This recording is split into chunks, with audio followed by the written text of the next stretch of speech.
Aling practice sa low carb ang ginagawa mo? Clean low carb or dirty low carb? Sa video na to, alamin ko anong pinagkaiba ng dirty low carb at clean low carb at ano ang advantage at disadvantage ng bawat isa. Pareho ba ang result nito o magkaiba? So keep watching until the end and let's dive in! Sa clean low carb, ang focus ay nasa health at wellness at hindi weight loss lamang. At dahil malalim ang goal, ang choice ng foods mo ay nakafocus sa quality. Elaborate natin, alin ba yung tinatawag na quality foods? Ito yung fresh, whole food, unprocessed, or minimally processed. Ang mga pagkain na to ay nasa original composition or in its natural state. Walang masyadong inilahok or kung may inilahok man konti lang at recognizable at natural pa rin. At walang masyadong processing na ginawa. Kapag ang pagkain ay nag-undergo ng heavy processing, nilagyan ng mga sangkap na hindi recognizable, may shelf life na matagal, may toxic preservatives at nabago na ang original na composition nito at kung ano pang ginawa dito, considered na to as processed food and worse, ultra-processed foods. On the other hand, meron namang mga pagkain na minimally processed lang, safe for human consumption, dahil ang ingredients nito ay malinis, recognizable pa rin, at natural ang preservatives tulad ng asin.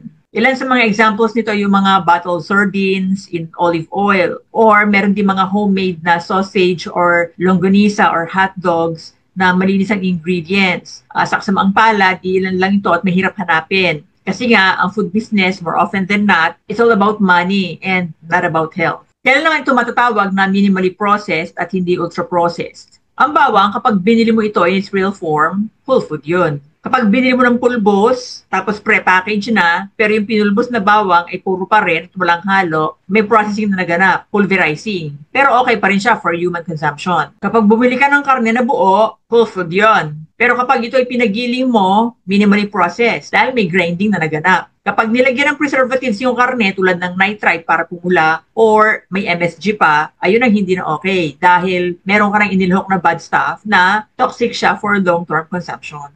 Another example, yung seed oils tulad ng canola, soya oil, corn oil at mga kauri. Ultra-processed yon. Antindi ang proseso na pinagdaanan nun, kaya talagang toxic yun sa katawan. Hindi ito tulad ng mga animal fats na katulad ng taba ng baboy at taba ng baka na natural at yung coconut oil na simple lang ang instruction na ginagawa. Yung mga sangkap sa pagluluto tulad ng coconut aminos, suka, talaga namang may mga prosesong nagaganap dyan. Hindi naman pwedeng totally tanggalin yung processing. Ang kaibahan lamang ay, is it minimally processed or ultra-processed? Yung mga examples na binanggit ko ay ilan lamang. Sa madaling salita, sa panahon ngayon, hindi mawawala ang minimal processing. Magiging dirty lang ito kung ultra or severely processed na at may lahok na hindi safe for long-term consumption. Ang isa pang dapat i-consider sa clean low carb ay ang source or pinanggalingan ng pagkain. For example, grass-fed na baka is healthier option than grain-fed na baka. Sapagkat natural na damo ang pagkain nito. Ito ang intended na pagkain na ginawa ng Diyos para sa Kanya, hindi yung man-made na mais na nilagyan ng hormones. Kung ano yung kinain ng baka na natural, yun din na makukuha ng katawan natin. So, ganun din yon sa itlog at saka isda. Ang itlog, kapag galing sa manok na gala, mas maganda. Ang isda naman, kapag wild caught at hindi farm, ganun din, mas maganda. Kapag grain-fed ang isda, manok, baboy, baka, at iba pang hayop na hindi natural yung kinakain, mataas ang omega-6 fatty acids nito o yung tinatawag na pro-inflammatory fats kesa dun sa kailangan ng katawan na omega-3 na anti-inflammatory naman. Ang omega-3 at 6 na fatty acids, hindi yung ginagawa ng katawan. Sa diet lang yun kinukuha. O kapag magsusupplement ka. Although parehong kailangan ng katawan yung omega-6 at omega-3, kailangan balanse o mas lamang lagi ang omega-3 kesa omega-6. Yung fats na ito is beneficial para sa puso, sa utak, autoimmune disorders, at iba pang inflammation. Nawawala ang balance ng fats na to dahil sa ginawa ng tao sa kalikasan at sa pagkain. Napakagaling ng ating Diyos. Nilikha niya ang bawat hayop na may natural na habitat at intended na pagkain para dito dahil ito ay bahagi ng ecological balance at kasama tayo sa equation na ito. Kaya anumang intervention na ginawa ng tao para ito ay mabago at mawala ang balance ay nagiging sanhi ng problema sa kalikasan at isa sa naging collateral damage ang ating katawan.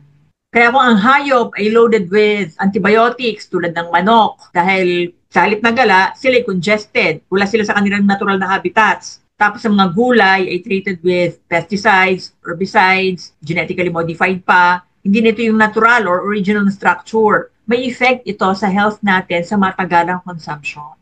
So yun ang kabuuan ng quality food. Sinasagot nito ang tanong na ano ang ginawa ng tao sa pagkain bago ito makarating sa table mo. Ang pagiging mindful natin sa food choice ang nagdidikta kung ano talaga ang gusto nating mangyari sa ating katawan para ito ay magtrabaho sa optimal function. Inaano mo ba ang source? Nagbabasa ka ba ng ingredients? At kung kumakain ka ng ilan sa mga hindi acceptable na source, do you keep track kung napapalimit na ba o napapatikim lang? Bagamat sa panahon ngayon, ang hirap talagang humanap ng clean sources ng pagkain. Pero meron pa rin naman. Importante pa din na sa bawat kakain natin, maging mindful tayo sa klase ng pagkain na ilalagay natin sa ating katawan. Mas swerte tayo sa Pilipinas. Bakit? Sapagkat marami pa ding grass-fed cows, maraming niyog, at dahil agricultural country tayo, maraming healthy option. Ano naman ang advantage ng clean low carb? Siyempre, dahil clean ang source ng kinakain mo, minimally processed, wala masyado yung ingredients. Kung mas lamang ang quality foods mo, syempre mas nutrient dense yan. At mas optimal ang nutrition na makukuha mo at may bibigyan ito sa katawan mo. Kaya mas mag-heal mula sa inflammation. Yung pagpayat, nagiging outcome na lang yan ng iyong healthy eating.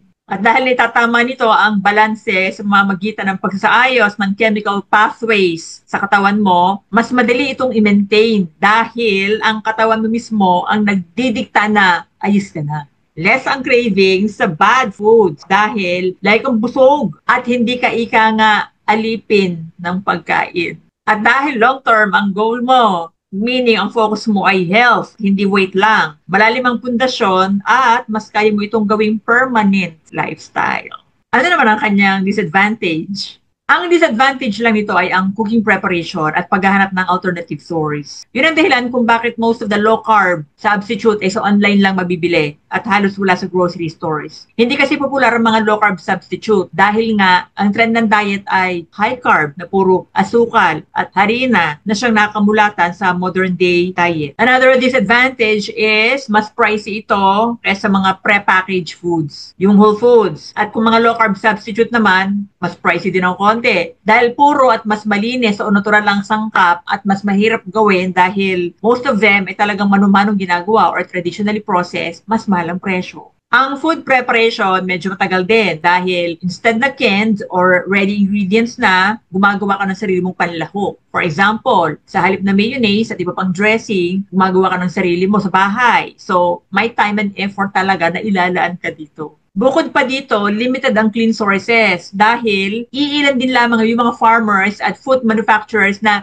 traditional style talaga at organic ang pamamaraan ng food production. Kasi nga, negosyo. Kaya mahirap talagang hanapin. To be honest, medyo mahirap i-sustain ang clean low carb dahil sa sources and abundance ng modern day diet, pero posible ito at kaya basta determinado. Yung mga paggawa mo ng mga homemade substitute para sa clean low carb ay sa una maninibago ka lamang pero habang nagtatagal makakasanayan mo na rin at marami kang matutunan talaga. Hindi naman ibig sabihin na pag clean low carb ay totally hindi ka nakakain ng mga produce na hindi organically raised. Ang punto dito ay maging mindful tayo sa kinakain na kailangan hindi lamang lagi ang foods na galing sa bad sources kaysa good sources. So for example, alam nga namang araw-araw baboy at manok at isda ka na tilapia. Siyempre, may baka naman. Gawa ka ng paraan para magkameron ng rotation na hindi naman lalamang yung omega-6 sa omega-3. Maging mapanuri at kung may options na kaya naman ng bulsa at available, edi maganda. Sa dirty low carb, ang focus ay weight loss. At ang pagkain ay more on convenience and processed options. For example, pag sinabing meat, you will choose canned, processed, or prepackaged over fresh meat. At pag binili mo, malamang-lamang kaysa hindi, na hindi mo na binabasa ang ingredients na to. Pag sinabing keto-friendly at prepackaged, binibili mo na dahil convenience at weight loss ang habol mo, hindi wellness. Ilan sa mga examples ay hotdog, processed hams, sausage, canned fish, street foods, comfort foods na keto-friendly daw, fake cheese, salad dressings, canned ingredients, drinks, at marami pang iba. At ang daming lumalabas mga keto-friendly na products na ang nakalagay sa label ay sugar-free at saka zero calories. Ilan dito ay ang artificial sweetener na kinakagat ng marami dahil bukod sa mura, nakakapayad din naman daw at wala daw sugar spike. Isa sa artificial sweetener na frequently used ay ang equal. Malimit itong tanong sa low carb and keto community. Bakit ito sikat at mas ginagamit at mas mura ng malaki kaysa natural sweetener tulad ng stevia at saka monk fruit? Ito ay dahil ang equal ay sucralose, dextrine at aspartame na synthetic chemicals at made from chemical labs kaya mura. Zero calories nga ito at hindi directly nakakaapekto sa glucose levels. Kaya lang, nakakasira ito ng gut flora or good bacteria sa bituka at dahil dito, apektado din ang insulin levels mo. Remember na sa low carb, hindi naman calories ang pinag-uusapan kundi hormonal effect, particularly yung insulin hormone. At yung nabanggit kong chemical sa sweetener ay ginamit lang na pamalit sa table sugar kaya may label na sugar-free. Sinamantala ng manufacturer ang kawalan ng effect nito sa glucose levels plus yung katotohanan na wala nga siyang calories. Dahil ang concern nga mostly ng mga people ay blood sugar spike at saka weight. Kaya lang, ang tanong ay, may alam na ba kayo naging positive effect ang synthetic na ingredient sa long-term consumption sa ating katawan? Does that mean na dahil wala siyang sugar spike, mabuti na sa katawan kahit lab-made ito? At dahil napakatamis ng artificial sweetener na to, mas mag-crave ka pa sa matamis. Kaya yung pag-iwas mo sa high carb, lalong hindi mo maiiwasan. Dahil nakaprogram pa rin sa utak mo yung tamis na hinahanap mo. Kaya, anong saysay kung wala namang positive effect para baguhin ang metabolic pathways mo? Nagbabawas ka na ng timbang pero wala naman itong tunay na papagaling sa inflammation mo sa katawan mo. Yung mga prepackaged foods at iba pang zero-calorie food, sugar-free foods ay loaded with artificial at hidden sugar. Bukod pa dito, marami itong dyes or artificial food coloring, artificial preservatives, MSG, bad seed oils, fructose, modified cornstarch, at iba pang alias na hindi naman nare-recognize ng karaniwang babasa nito. Sa madaling salita, ito lahat ay pro-inflammatory. Nagpo-promote ng inflammation dahil lason pa din ito na may tuturing pagdating sa ating katawan. Another question is, papayat ka ba sa dirty low carb? Yes, papayat ka pa din. Kaya lang, yung malaking tanong ay, pumayat ka ba and at the same time, magaan at mabuti ba ang pakiramdam mo nung pumayat ka? Bagamat convenient ito at mas mura at walang masyadong effort, kaya mo ba itong i-maintain or gawing permanent lifestyle? Katulad na nabanggit ko kanina, kung walang nababago sa chemical pathways mo, na tanging whole food lang ang makakagawa nito, mahihirapan kang iwasan ng bad foods, lalo na yung fast foods at saka sugary foods. Bakit? Kasi wala naman siyang binabago sa chemical pathways mo, unti-unti kang madadapa hanggang sa bumalik ka ulit sa dati mong lifestyle. Ang cornerstone ng low carb ay whole foods at ang effect nito ay weight loss. Ang tunay na purpose nito ay nutrition. At ang trabaho ng nutrition ay to support growth, function, maintenance ng health at hindi para pumayat lang. Kung ang hahabulin mo ay weight loss lang, maaaring ang piliin mong option ay yung convenient lamang para sa iyo pero hindi naman healthy sa katawan mo. In other words, ikaw ay napayat lang pero hindi ka nourished. Sa kabilang banda, kapag clean eating ang ginawa mo, bonus na lang ang weight loss mo. Pero magtatrabaho naman ang katawan mo ng gusto at ibabalik ang balance para bumuti for the long term ang pakiramdam mo. Hindi automatiko na pagpayat mo sa dirty low carb ay healthy ka na. Dahil ang pinakamahalaga lagi din yung tanong ay, paano ka nag-lose ng weight? Is it the healthier way or not? Your choice matters a lot.